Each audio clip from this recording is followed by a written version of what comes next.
এই সম্পর্কে আমরা জানতে পারলাম। এবার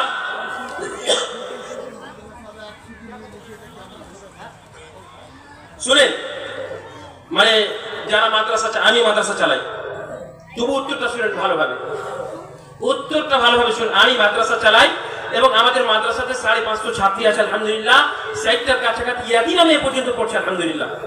আমি যদি আপনাকে নিজের স্বার্থে ফতোয়া দিই মাদ্রাসার লাভ, কিন্তু কোরআন হাদিস কাউরি স্বার্থ টানে না, কোরআন এবং হাদিস কাউরি স্বার্থ টানে না। ভালো করে শুনেন, এই সম্পর্কে উলামায়ে কিরামদের যেটা ফতোয়া আছে যে আপনি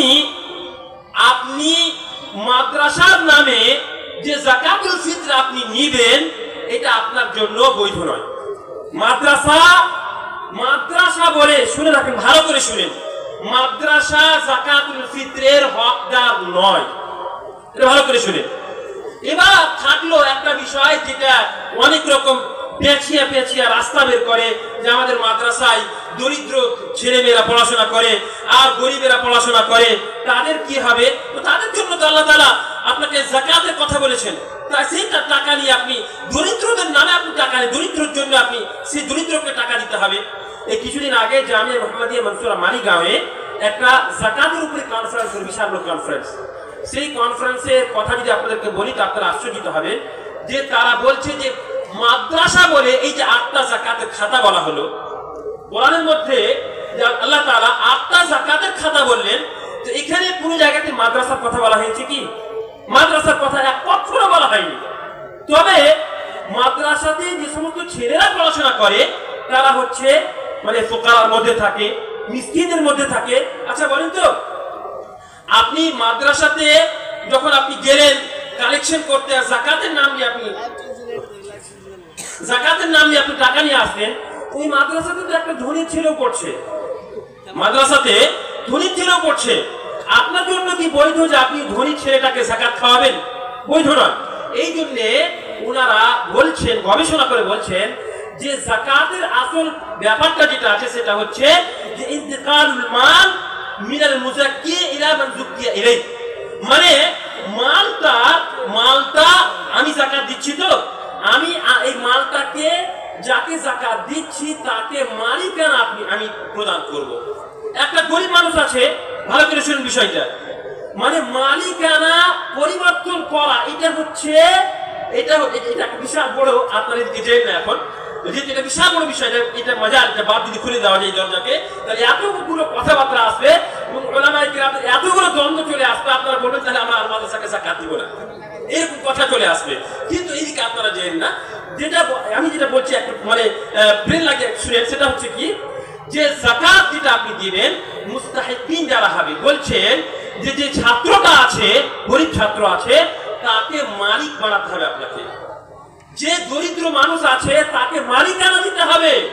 আপনি টাকা দিবেন, যাকাত বের করবেন আর বলবেন যে আমি কাপড় কিনে দিয়ে দিব তাহলে যাকাত আদায় হয়ে যাবে, না।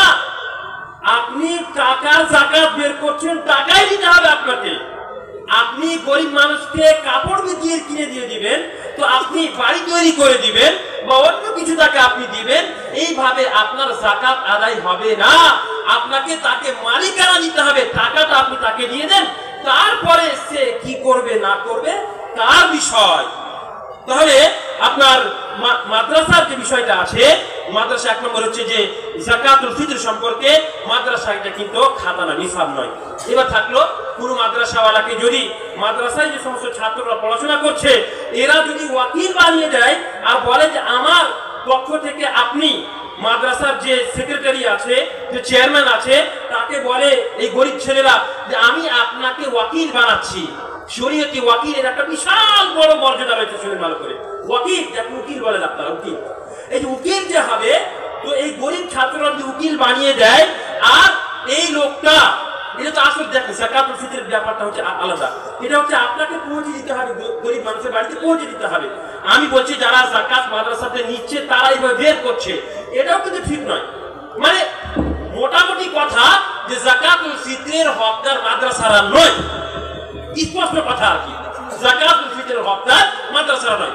এবার যাকাত যেটা আছে, যাকাত এই জাকাতের হকদার, যে 8টা আপনাদেরকে বললাম, সেই 8টা থেকে আপনাদেরকে দিতে হবে। 8 প্রকার মানুষকে আপনাদেরকে দিতে হবে। এটা হচ্ছে একটা। দ্বিতীয় হচ্ছে যে উরুদ তিজারা, যাকাত সম্পর্কে একটা শুনেন। আপনার কাছে একটা দোকান আছে মনে করেন, আপনার কাছে একটা দোকান আছে, দোকানে মনে করেন যে 10 লাখ টাকার কাপড় আছে। উরুদ তিজারা বলা হয় এটাকে। 10 লাখ টাকার কাপড় আছে এবং এই রমজান থেকে নিয়ে সামনে রমজান পর্যন্ত আপনি দোকানে দেখছেন যে 10 লাখ টাকার কাপড় কিনা বেচা করে 10 লাখ টাকার কাপড় বেচেই আছে এখন পর্যন্ত। তাহলে এই 10 লাখ টাকা তো আপনার, মালটা তো আপনার কাছে আছে, ক্ষতি হয়নি।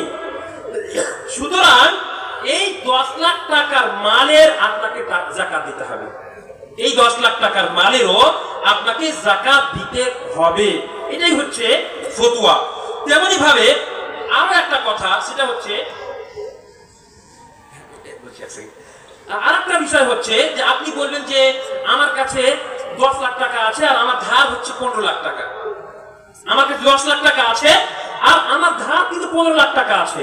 তাহলে শুনে রাখেন, এই সম্পর্কেও আপনি হয় আপনার উপরে, যেহেতু 10 লাখ টাকা আপনার কাছে সারা বছর আছে, সুতরাং হয় এই 10 লাখ টাকা থেকে আপনি সেই লোকটাকে ধার আদায় করে দেন, ধার পরিশোধ করেন, তাহলে আপনাকে যাকাত দিতে হবে না। আর না হলে যেহেতু এই 10 লাখ টাকা আপনার কাছে আছে, তার জন্য আপনাকে এই 10 লাখ টাকা থেকে যাকাত প্রদান করতে হবে, যাকাত দিতে হবে, যদিও আপনার ধার আছে। আর একটা বিষয় হচ্ছে যে আপনি একটা মানুষকে ধার দিয়েছেন, মনে করেন যে 70,000 টাকা ধার দিয়েছেন, উদাহরণ বলছি আপনাকে, 70,000 টাকা ধার দিয়েছেন। ওই লোকটা আপনাকে ধার পরিশোধ করতে পারবে, ধার দিতে পারবে, যখন আপনি চাইবেন তখনই আপনাকে ধারটা আপনার আদায় করে দিবে। তাহলে ওই টাকাটা যেহেতু আপনার, ওই টাকাটা যে ধার দিয়ে রেখেছেন, ওই টাকাটা যেহেতু আপনার, তার জন্য, এবং আপনি পাবেন এতে কোনো সন্দেহ নেই, তার জন্য আপনাকে সেই টাকাটারও যাকাত বের করতে হবে। এবার দেখা গেল যে এমন এক মানুষকে আপনি যাকাত টাকাটা দিয়েছেন, ধার দিয়েছেন, যে বলছে আজকে দিব, কালকে দিব, পরশু দিব করতে করতে আপনার 1 মাস, 2 মাস, 5 মাস, 1 বছর, 2 বছর পার করে দিচ্ছে, কোনো খবর নেই, কখন দিবে কোনো খবর নেই। তো এইরকম যদি বিষয় থাকে যে যাকাত মানে লোকটাকে ধার দেওয়ার পরে কোনো নাম কথা নেই দেওয়ার, পরিশোধ করার, তাহলে আপনি যখন টাকাটা পাবেন তখন আপনি তার যাকাত দিবেন, তার আগে আপনাকে যাকাত দিতে হবে না। এবার থাকলো উশুর। উশুরের একটা বিষয় ছিল, সেটা হচ্ছে উশুর কিভাবে বের করবেন। যেমন আপনার ফসল হচ্ছে, ধান হচ্ছে, গম হচ্ছে, জব হচ্ছে, এগুলো উশুর কিভাবে বের করবেন। তো এইভাবে এই সম্পর্কে হাদিসে এসেছে, নবী সাল্লাল্লাহু আলাইহি ওয়াসাল্লামের হাদিস, যে যেটা আপনার বিনা খরচে, আসমানি বৃষ্টি অথবা মনে করেন যে একটা ডালা আছে, ওখানে পানি চলছে, ওখান থেকে সহজে আপনি পানি পেয়ে যাচ্ছেন আর আপনাকে কোনো খরচ করতে হচ্ছে না। তো এইরকম যদি বিষয় থাকে তাহলে 10 ভাগের 1 ভাগ আপনাকে দিতে হবে। 10 ভাগের 1 ভাগ আপনাকে দিতে হবে না, তাহলে 20 ভাগের 1 ভাগ দিতে হবে। ভুল বললাম, এটা 20 ভাগের 1 ভাগ আপনাকে দিতে হবে। আর যদি মানে 20 মণ ধান হলে 1 মণ আপনাকে দিতে হবে। 20 মণ যদি ধান হয় তাহলে 1 মণ আপনাকে উশুর বের করতে হবে। আর যদি এমন হয় যে আপনি আজকাল মেশিন দিয়ে পানি উঠাতে হচ্ছে, তো খুব কষ্ট করতে হচ্ছে, কষ্ট করে ধান হচ্ছে, তো এইরকম যদি হয় তাহলে আপনাকে 20 ভাগের 1 ভাগ 10 ভাগের 1 ভাগ দিতে হবে। উল্টা হয়ে গেল, মানে 10 ভাগের 1 ভাগ দিতে হবে যদি সহজেই হয় তাহলে, আর 20 ভাগের 1 ভাগ দিতে হবে যদি আপনার কষ্ট করে হয়, তাহলে কষ্ট করে খরচ বেশি হবে, তার জন্য আপনাকে 20 ভাগের 1 ভাগ দিতে হবে। আর সহজে যদি হয়ে যায় তাহলে 10 ভাগের 1 ভাগ দিতে হবে। এটাই হচ্ছে উশুরের ফতোয়া। আল্লাহ রাব্বুল আলামিনের কাছে দোয়া করি, আল্লাহ রাব্বুল আলামিন আমাদের সকলকেই যাকাত, যেটা একটা গুরুত্বপূর্ণ বিষয়, যেটা সম্পর্কে আবু বকর রাদিয়াল্লাহু তাআলা আনহু বলেছিলেন, কোন মানুষ যদি যাকাত না দেয় তাহলে আমি তার সঙ্গে জিহাদ করব, এবং সে যদি যাকাতের ইনকার করে তাহলে সে কাফেরও হয়ে যেতে পারে, ইসলাম থেকে সে বেরিয়ে যেতে পারে। এত গুরুত্বপূর্ণ বিষয়। সুতরাং আপনি যদি আপনার মালকে পবিত্রতা করতে চান, আপনার মালকে পবিত্র করতে চান, আপনার মালকে বাড়াতে চান, বৃদ্ধি করতে চান, তাহলে আপনাকে আপনার মাল থেকে যাকাত প্রদান করতে হবে এবং ফসল থেকে আপনাকে উশুর বের করতে হবে। তবেই আমরা এই যে আর্থিক সংকট যেটা আছে সেটা থেকে আমরা মুক্তি পাবো ইনশাআল্লাহ তাআলা। আল্লাহ রাব্বুল আলামিনের কাছে দোয়া করি আল্লাহ রাব্বুল আলামিন আমাদের সকলকে এই যাকাতকে বুঝে, বিশেষ করে রমজান মাসের যে যাকাত আসছে এই মাসে বেশিরভাগ মানুষেরা যাকাত বের করে। আপনারা সকলেই দেখবেন যাকাতের মাধ্যমে